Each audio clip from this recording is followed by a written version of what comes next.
Let's work out two exercises involving ties. The first one is in 4-4. In the 4-4 time signature, we're looking for four groups to the naked eye. So when you put things down, you should be able to spot four groups immediately. For this one, although we have four groups, if you look at it closely, this is an eighth note, this is a quarter, there's a dotted quarter, and then two eighth notes. So only group 4 is correct. The first three, they're in a mess. Alright, so we have to rearrange them using ties to make it appear in this fashion. So let's do it. So we have eighth notes, we have dotted quarter. So if you have 4-4 and you have eighth notes, they should look something like this.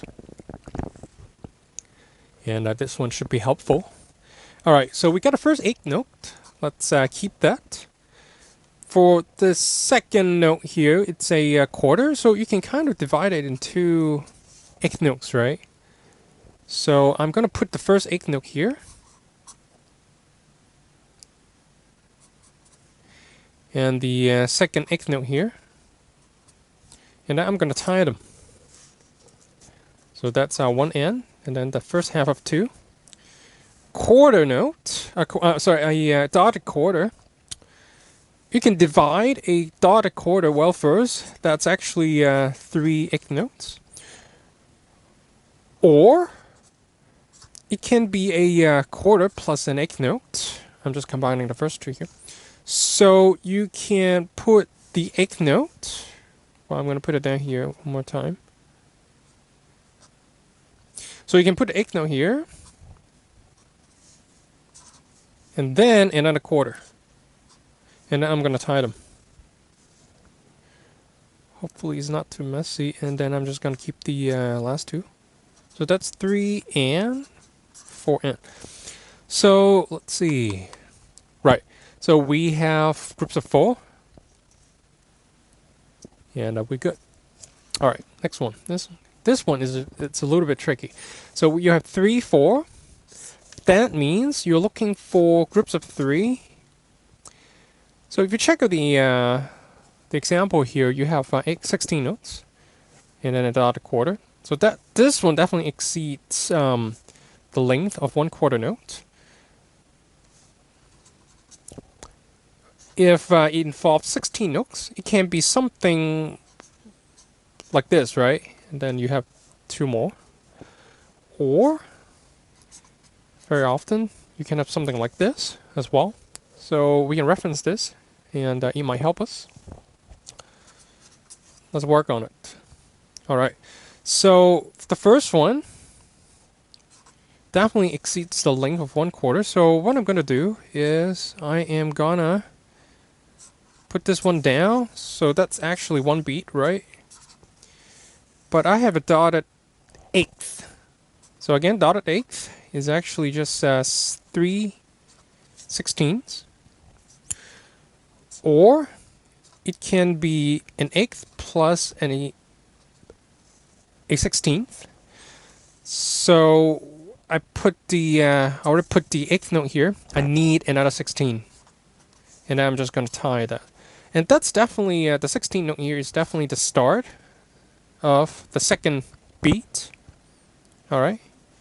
So we're done here. We have a quarter note. All right, we have a quarter note. All right, so we already have a 16 note here. It has to start right after the 16. So you got to fill up the second beat first. All right. So for a quarter note, let's see. I'm just gonna. I'll do it here. Okay. Quarter note. You can do it like this, right? You can put a 16 note at the end. And then you can also put a dotted eighth note at the beginning, and that's 1 beat, right?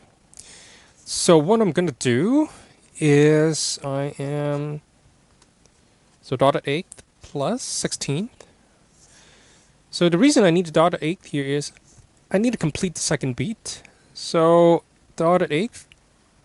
Bring this over. Hey. And I need 16. So these two together, they would be one full beat. Okay, this guy right here. So you have to tie them. So 1, 2, beat. So that's the start of beat 3, definitely. Okay, let's check it out. Dotted eighth. Isn't that perfect? You just need to bring it down. Alright.